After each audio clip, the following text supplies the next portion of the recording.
Ah, Hub Sweet Hub, the perfect place to take a micro break and test out my reading comprehension skills. I'm still working my way through that one. Greetings, Pioneers. Cheesy here. A bunch of people had requested that I walk through some of my factories, so starting off today with my main base, the first real mega factory that I ever made. It houses my hub and crafting stations, as well as producing me 12 distinct recipes for my personal use. I'm going to begin with a basic walkthrough before moving on to the more advanced production mechanics. Starting off over at the entrance, this is where I keep my hub.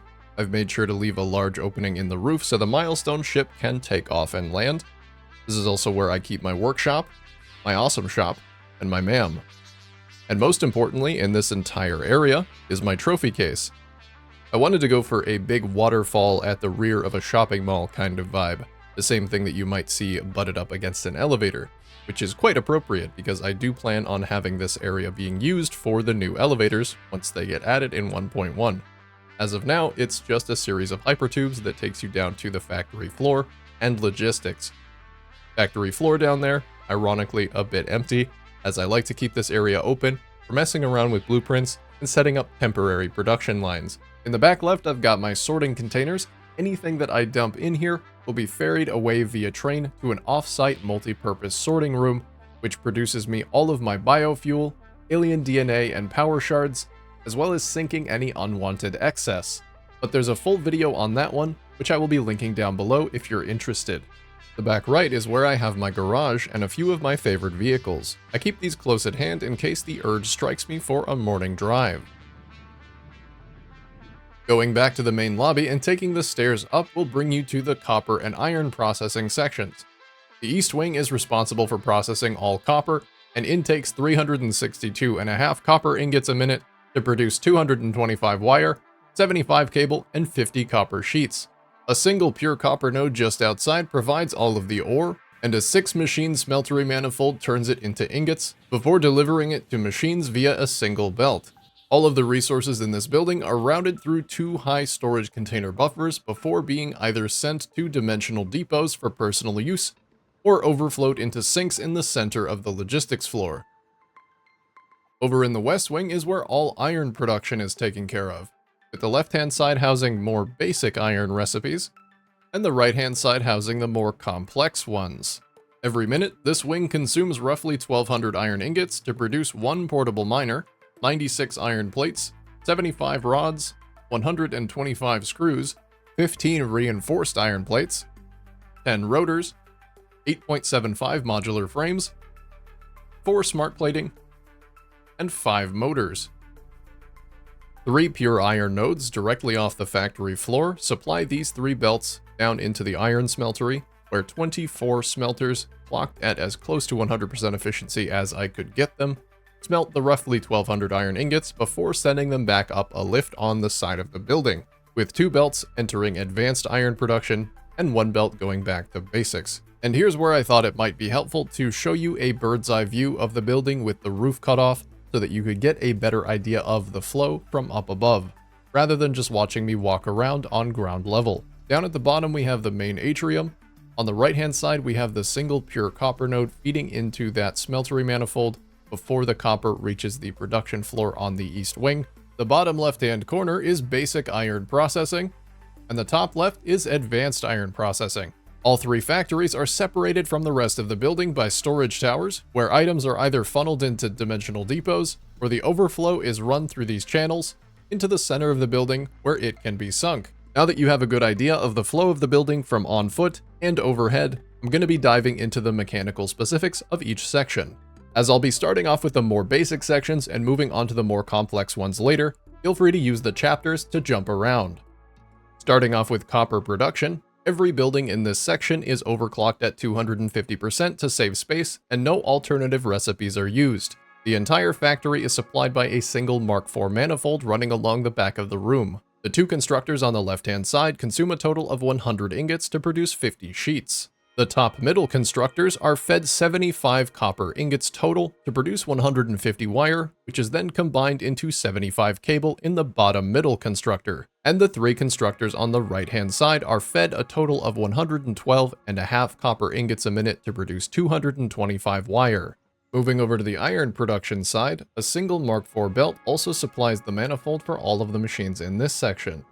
The 2 constructors on the left-hand side are running the base iron plate recipe at 250% clock speed. The majority of them are getting stored, but a small number per minute are being split off and taken back to the top level here, where this assembler is producing 1 portable miner per minute. The other constructor up here is feeding that assembler with pipes. Normally the portable miner recipe requires steel, but instead I'm using the alternate recipe for iron pipes. Since you don't need very many portable miners to get by, you can massively underclock the iron pipe constructor, getting around the usually very high resource cost. I would say that 1 per minute is still too many, but I never have to handcraft one of these again, so I'm pretty happy. These 2 constructors are consuming 75 iron a minute, locked at 250% to produce 75 rods. This machine right here is using an alternate recipe of cast screws, which removes the need for turning iron into rods and then into screws. You can just turn the ingots directly into screws, overclocked at 250% to take roughly 31 ingots and turn it into 125 screws. And the final recipe in this wing is 2 constructors running the cast screw recipe at 250% overclock and 2 constructors running the iron plate recipe at 225% overclock, contributing a total of 250 screws and 90 iron plates to an assembler running the alternate bolted iron plate recipe. This recipe, compared to the base one, is much more space efficient, but slightly less resource efficient, as it requires more screws per iron plate.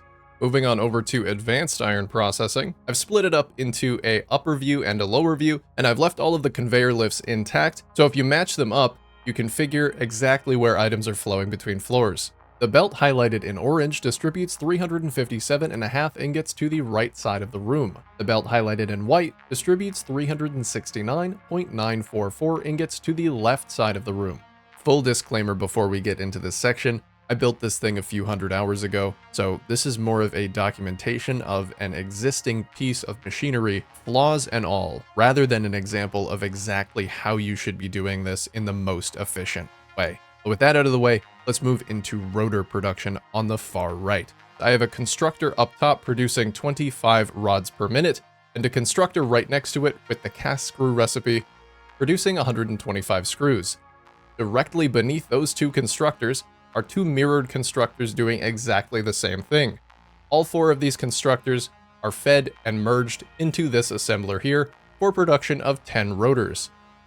Next up is my modular frames production. I'm using the alternate bolted frame recipe. Normally this recipe is a lot more frustrating because you have to turn the ingots into rods and then into screws before turning them into frames, but I've opted for more of the cast screw recipe so that I just have to turn the ingots into screws and then feed them into the assembler. You may have caught earlier that I'm producing a weird number of these things, 8.75 a minute. If you want a nice whole number, like 9 a minute on your modular frames with this recipe, you have to feed the machine 252 screws a minute, which is just 2 more than 2 maximum overclock cast screw constructors can produce. So I have settled for 8.75 per minute as my weird number, with 2 cast screw constructors just behind it, overclocked at 245% speed, merging into that assembler. And of course the other input for modular frames is reinforced iron plates, where I am running up above in this assembler the bolted iron plate recipe. To remind you from the previous section, this recipe is much more space efficient, and I am very limited on space here. I am producing 13.2 reinforced iron plates a minute, which is slightly more than is required, but it evens out to be a nice amount of intake for the iron plates, 79.2 a minute and 220 screws, meaning that I can produce in these 2 constructors just behind 40 plates a minute, consuming a nice even 60 ingots.